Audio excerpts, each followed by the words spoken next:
Hi, good evening, viewers, and welcome to another episode of A Pillar in the Community. On today's program, we're happy to have Keron Rose with us, who is an online business coach. And Keron he was born in Trinidad, he moved to Canada, and then he's now back in Trinidad. But what he does is that he helps business get online, or if you're now starting a business, he will help you gain that online presence. So with that, I want to welcome to the program, Keron. Welcome to the program, Keron. Hey, thank you for having me. No problem. Great. It takes a pleasure having you on the program to learn a little bit about what it is you do. You know, everything in today's world is about digital, right? Yeah. Everything is an online presence. And what made it worse was when COVID struck and all the physical thing went away, everybody had to get online. Correct. So I guess your business was booming. Hey, it was good times for me, so I couldn't complain. Great thing. Glad to hear it.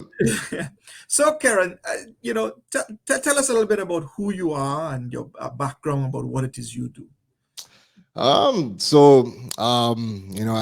we got started, my work is currently as an online business coach and strategist. I work with Caribbean brands and businesses and entrepreneurs across the region and the diaspora, helping them build their digital presence, get online, do e-commerce, and try to teach people how to be self-sufficient utilizing e-commerce. I'm a father of 2 kids. I turned 35 next week. I can't believe the time is flying. And I was born in Trinidad. I left Trinidad when I was about 2 weeks old, and I spent my life in Toronto. And right at about my 28th birthday, I had a lot of my friends that were moving out of the country, moving to different parts of the world. And it just hit me that, you know what, I wanted to make a big change in my life as well. I felt a little bit stuck and I wanted to make a big change. And, the options for me at the time was I was really thinking about, working in the oil fields, moving out west to Alberta, and just the idea of the kind of work and the weather that happens in Alberta and the type of time and energy that goes into working in the oil fields. I was like, nah, that doesn't sound like the life I want to live. And because I was born in Trinidad, I do have dual citizenship. So I decided, you know what, I was going to come back to Trinidad and I was actually, in my mind, I probably thought I would be here for about a year, maybe 2 years max, just to come out here, experience something new, do something different. And it just so happened that, timing was perfect. A lot of the skill sets that I had acquired back in Canada, I realized there was just such a major gap in the Caribbean. And again, the timing of when I moved here, it happened right around the time where the technology advancement in the Caribbean really started to pick up. So a lot of the skill sets and the things that I like to do, it was just a hand in glove fit in the Caribbean. And since I started just building my business and building my own presence here, it kind of just took off from there. Wow. That's a fantastic little story there, being in Canada, where it was, and then going back to the Caribbean to help, start help you. So, in this world, we have now, everything is going online, right? So take us through the process. Like, let's say somebody comes to you, said, look guys, I have a business. It's not online.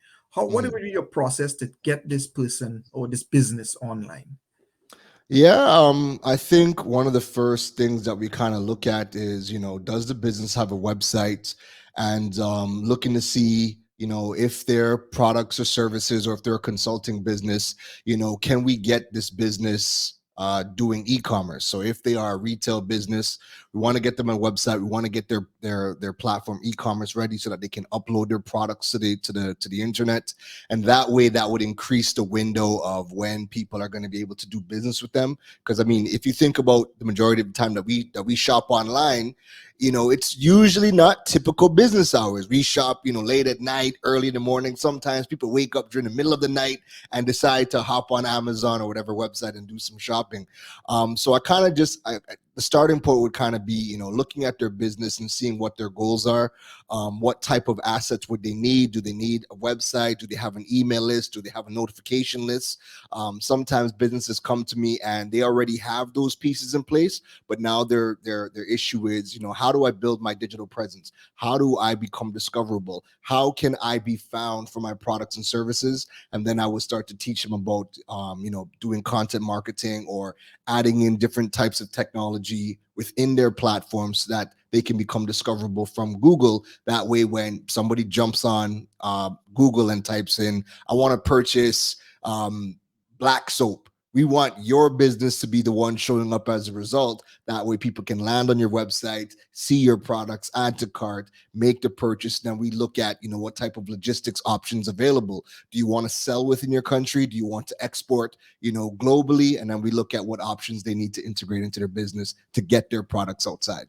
Great. And now some of these businesses, you deal with businesses across the Caribbean, I take it, or just is it mainly in Trinidad? I deal with businesses anywhere in the world, actually. So I have clients in the States, in Canada, the UK. I've had some clients in Australia. It really just depends on what their needs are. Where my focus, where the adjustment happens is when it comes to e-commerce, how e-commerce works in Canada and the US is very different in each Caribbean country.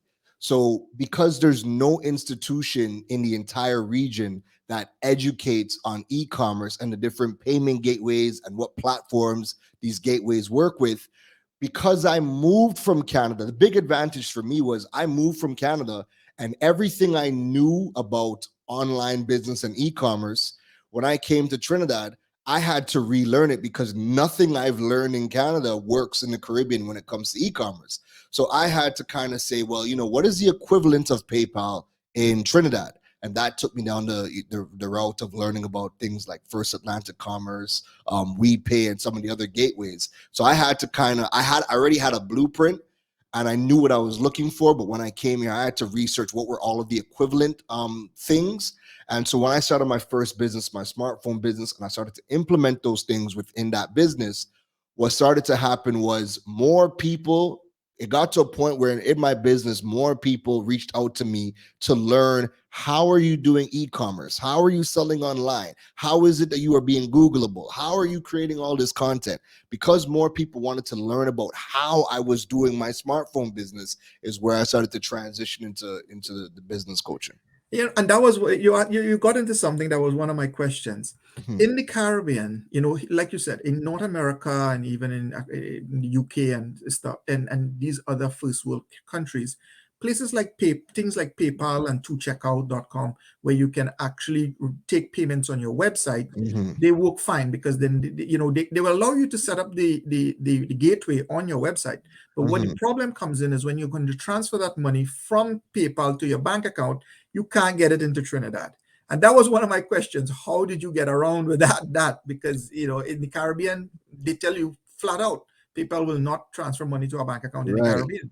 Right. So 90%, probably more of the countries are not able to withdraw funds from PayPal in the Caribbean. Trinidad is one of the countries where we can. So, however, PayPal only connects to like 3 banks in Trinidad. So if you have a JMMB Visa debit card, if you have a public service credit union Visa debit card, a venture credit union Visa debit card, or a Visa credit card, that is the only mechanisms that PayPal will deposit those funds to. But it's not just that. It's not that simple. So even though you could have those cards, ultimately PayPal reserves the right to not give you withdrawal access. So they'll do one of two things. Either they can say, we're going to give you full access and you could withdraw your funds immediately to any one of those services and you get the funds immediately. 2, they could put you on a mandatory 30-day hold, all at their discretion. We don't even know what the criteria is, but they could put you on a 30-day hold and you have to wait 30 days and they will automatically deposit the funds for you on the first of every month. And the third thing that's really common is PayPal will just say, your account, we're just not giving you access. And the money that gets put into your account will sit right there in digital space with no way of getting it out. Yeah, and it's funny that you mentioned that because I actually experienced that. I used to live in the Cayman Islands, and we had a nonprofit organization in the Cayman Islands, and we were raising funds to build a particular structure, and we did a fundraising drive. Monies came in, poured into PayPal. When time to get the money, PayPal said, "No, we're not sending you the money." That's sad. Yeah, the majority of the countries don't have withdrawal access in the Caribbean from PayPal. Yeah, and so we said basically, look, just refund the money back to the people, because that was one experience we had with PayPal, and it was certainly something. So I take it that you have found ways, so you're in your ingenious ways, you can advise people on how to deal with those situations, because Correct. that is where you add value, right? Because that is a Correct. problem that we had to solve, that we couldn't figure out how to solve. Correct. So I had to, I mean, when I started my business, Droid Island, when I started to do e-commerce, these are all of the problems I had to solve. I had to solve them for myself. So my goal was never to teach people about online business. My goal in the beginning was I was teaching people, I was a tech blogger. I was teaching people about smartphones and how to get the most out of smartphones for their personal and business use. And then I was selling smartphones through my website. So that was really why I learned everything that I did. But because I was solving all of my own problems and I was networking with different companies in the Caribbean to learn about how their e-commerce solutions can work down here, I figured out everything for myself. And people just, again, would just see my stuff and be like, yo, how are you doing all of this stuff? And then the big difference between the US, Canada, the UK, and the rest of the world and the Caribbean is all of those countries, they have experts on YouTube that are constantly putting out information, educating people. In the Caribbean, we don't like to share information. No institution puts out any form of information to help you build your business online. So what I started to do was, as soon as the questions started to become a lot, and I was getting messages by the hundreds, people asking different questions, I built KeronRose.com, and in December 2018, and I started to answer a lot of the questions I was getting and put it on KeronRose.com, and it quickly became the de facto place for Caribbean e-commerce, learning how to monetize and building your digital presence. And that website just kind of took a life of its own. Right. Well, here's a quick tip for you. You might already know this, but Republic Bank in Trinidad, they have an office or a branch in Cayman. And basically, you can open a Cayman Islands, a bank account in the Cayman Islands right from Trinidad. There's a desk in Independence Square. So I'm just saying this in case you have any clients who might want to have their monies go to an offshore account. Oh, hey, yeah, I'll take it. I'll take that. Yeah. I am not saying avoid the taxes. I am saying that if they want an offshore bank account, go to Republic Bank, and you can set up a bank account with them in the Cayman Islands. That is very good to know. I'll make note of that. Yeah. So I mean, these are some of the problems that you have. Now tell me, this is on setting up a business. So now the business is set up, they have their online presence. How do we get the word out now? Or how do you get the word out that this business is online? So you already talked about SEO, which is making sure that your website is ranked highly, so once somebody searches, they find your website. What other means do you use to get the word out that, look, this is my website, come buy my stuff? The overall two key things to really being discovered in today's times is, one, content marketing, and two, search engine optimization. So how those two things work hand in hand is we do something called digital market research, where we have tools that can extract all of the data that Google collects on us, and we can start to see exactly what people want in our respective space. So if I'm selling soaps or I'm selling skincare products, I can extract data in Trinidad and Tobago with learning about everything surrounding skincare. So I could, if I see people Googling, things about acne, and I'm seeing that they're searching for acne related relief at a rate of like 40,000 times a month, I could do some further digging and see all the questions and concerns that people have about acne. And I could turn that into blogs or video content or podcast content. When I put it on my website, I then can do search engine optimization to optimize it so that the content gets found by the search engines. And then those 40,000 searches a month, when people in Trinidad are typing in, hey, how do I get rid of acne? Once I've done my research correctly and my optimization correctly, I should show up as a result on Google and Bing and Yahoo with the answers to the questions that people are asking. And if a business is constantly showing up for all of the questions and queries in their related niche, that is how they build thought leadership. That is how they build trust with their audience. That is how people are going to start to subscribe to your email list. And ultimately, if I trust your business, well, then I'm going to add to cart and I'm going to purchase your products, or I'm going to book consultations for your solutions. Right. Yeah. So that seems to be quite a plan. Now, what about things like Facebook marketing? Putting your ads up on Facebook using paid ads. Is that still something that is working? So social media is still a big part of what you should be doing. So where what a business should typically be doing is using social media as content distribution. So all of the content you're putting out on your website, your YouTube, your podcast channels, you want to learn how to distribute that content onto social media to build engagement, raise awareness. You could still do your ads, but you want to build a community on social media. But ultimately, what you want to do, especially in the Caribbean, is you want to use social media as a traffic driver to come back to your website. Because another big caveat of being in the Caribbean is none of the social media platforms, none of them give the Caribbean region in its entirety, none of them give us any of the e-commerce tools. So in the US, there's things like Facebook shopping, Instagram shopping, where you can set up your shop and purchasing can happen directly on the platform. None of those things are available in the entire Caribbean, which now makes it even more important as to why you have your website. Because if you're going to use Facebook ads, you're going to need to attach a link to drive people to your website for them to complete the purchase. So yes, social media is still a big thing, and we do teach people about content and how to create it for social media to build their audience. Okay, good. Now, what about on the shipping side? Now, one of the problems that I've seen out of the Caribbean is Mhm. that everything in the Caribbean is 2 days, 2 years, 5 years behind, right? I mean, I used to live in Turks and Caicos. They're 20 years behind, but beautiful island, beautiful beaches, number one beach in the world, Turks Yeah. and Caicos. But hey, what I'm trying to say is when you have a business in the Caribbean and Mhm. you have a social media presence and you have an online presence, Mhm. you are going to get interest from other parts of the world. And Mhm. even maybe within the Caribbean itself, but certainly Mhm. you're going to get interest from the other part, especially if you're dealing with a product that is a local product or a handmade product coming out of the Caribbean. You can't really get North America, Mhm. right?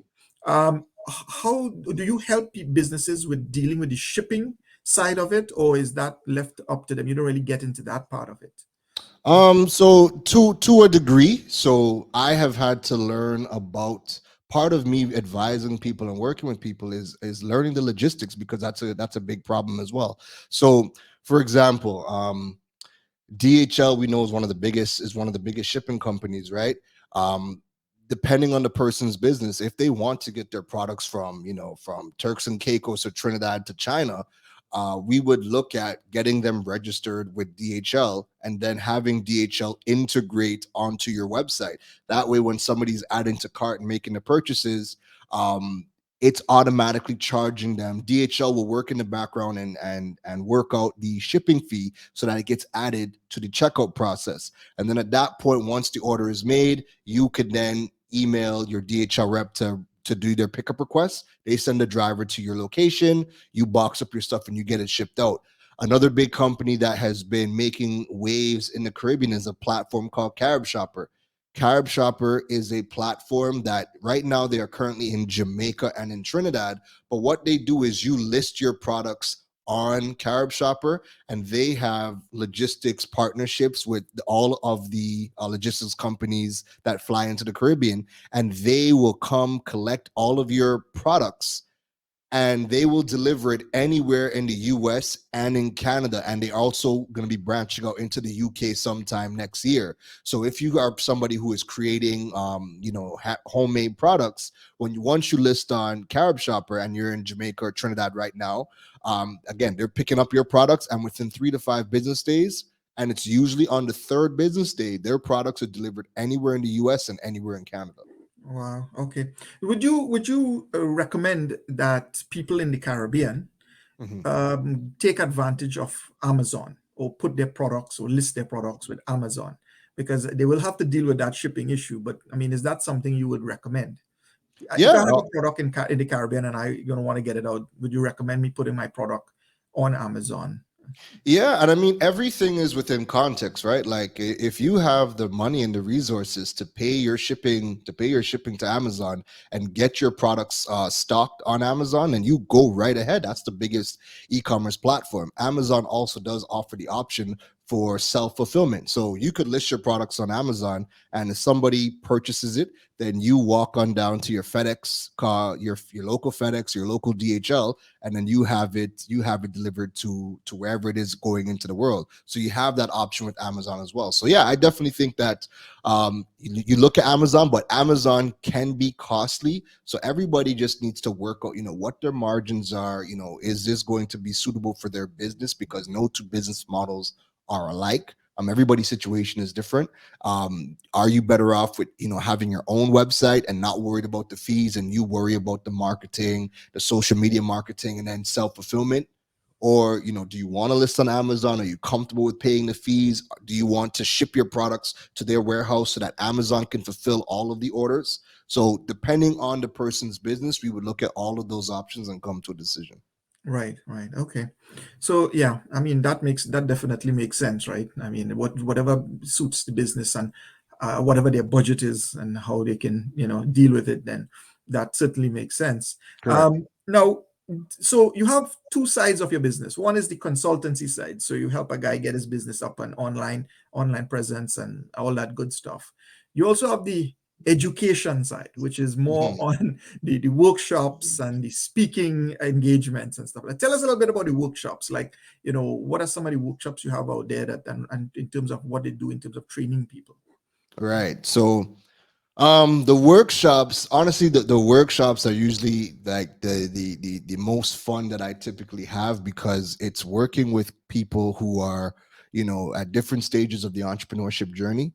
Um, and some of the workshops I've done is things like learning how to build your own website. So I'll teach people how to build their own website. They'll come into the workshop and learn about the different platforms available to us to build their website, and how to go about building their own website. I do content marketing workshops, teaching people how to build their digital presence online, all of the different mechanisms to be discovered and be found. I would teach them how to create content and the different tools that we would use to create content. And those are typically the three key areas that I would do in terms of workshops. And then depending on where some people are, because those are three key overarching topics, I would then break those things down and do some kind of specialized workshops on particular topics. So are these workshops like a couple hours, one days, a weekend, and are they in person or online? They're typical. It really depends on the topic, and what will happen is I started doing workshops back in 2019. In 2019, those good old days where we did not have COVID, they were all in person. Everything was in person. Yeah. So that was great, because it was very interactive. You had your fun. Then 2020 hit, and then I had to switch everything online, and there's beauty in everything. There's beauty in the online space, because one thing that I like is, there's no logistics to really worry about. Everything, we just jump on our computers, we learn. There's no limitations in terms of, getting a room, how many people in a room.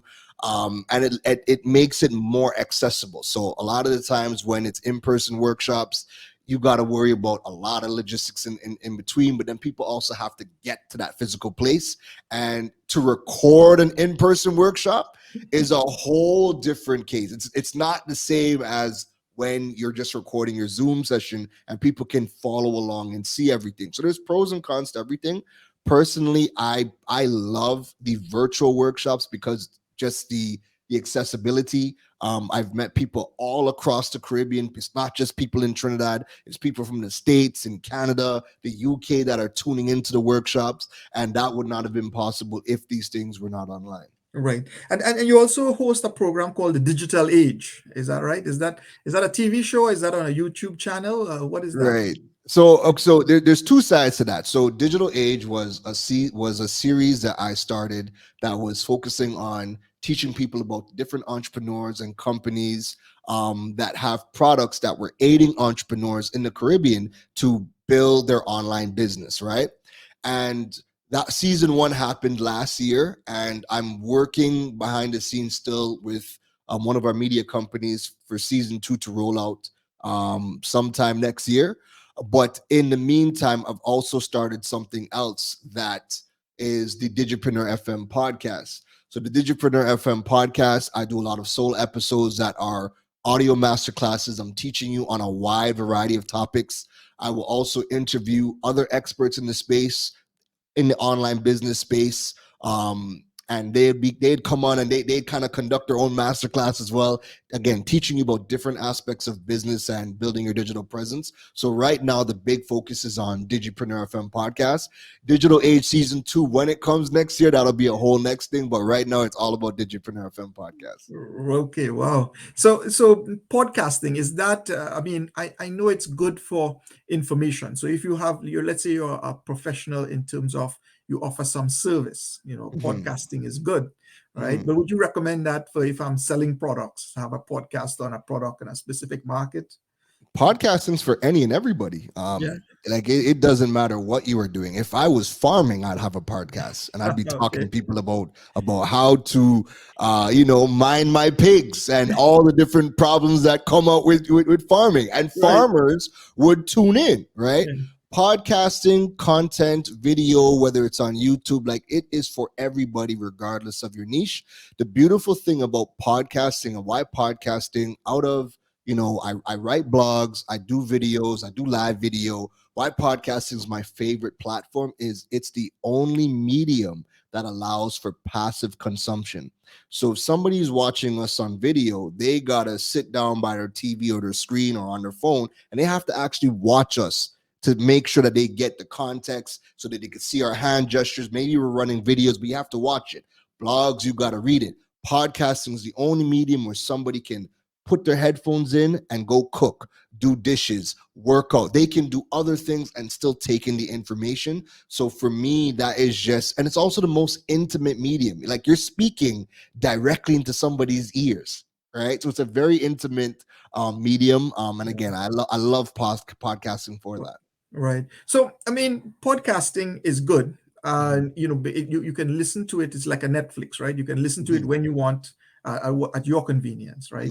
Now, there's also a concept out there of internet radio, right? I mean, what are your take on that in terms of internet radio, in terms of using that medium, internet radio, to get you the word out of your product, have your show or your podcast on these internet radio stations? I mean, what do you take on that? Well, internet radio is really all about the live experience. So I think there's always going to be a place for that. And your podcasting is more like video on demand. And again, it's really just depending on what you want to do and what's comfortable for you. There's no right or wrong way to go about this. I don't do internet radio, but what I do is I do a lot of live streaming. So a lot of the interviews I conduct, I would do them live via YouTube, LinkedIn, Facebook. And after the live video live stream, my program automatically converts it to an audio file, and I could upload it as an audio only podcast. So if people have the option of, they could jump on YouTube and watch us and watch the video, or they could jump on the podcast and they could listen to it on the podcast. Right. Which makes sense, right? Because you could just take the audio off of the video, and you have your your audio file, which people can then listen to at any point in time. Correct. So, Keron, I want to say thank you very much for taking the time, being with us here on A Pillar of the Community. You're certainly a pillar of the community, helping them in the Caribbean, getting their business online and their online presence out there.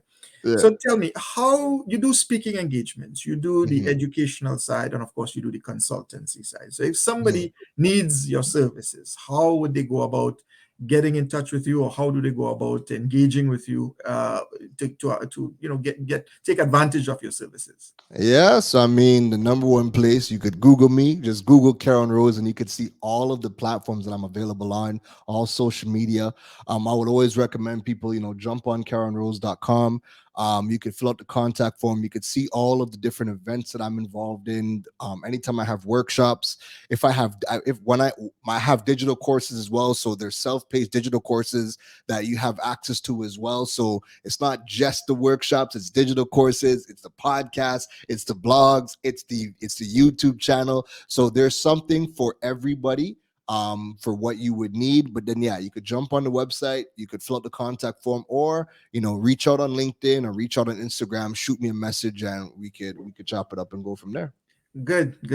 Well, like I said, thank you very much. It was certainly an informative session you had with you, Keron, and certainly anybody out there who wants to get into their business or take it online or increase their web presence, I would certainly urge them to get in touch with you. So thanks again for coming and sharing all this wealth of knowledge that you have. Thank you for having me.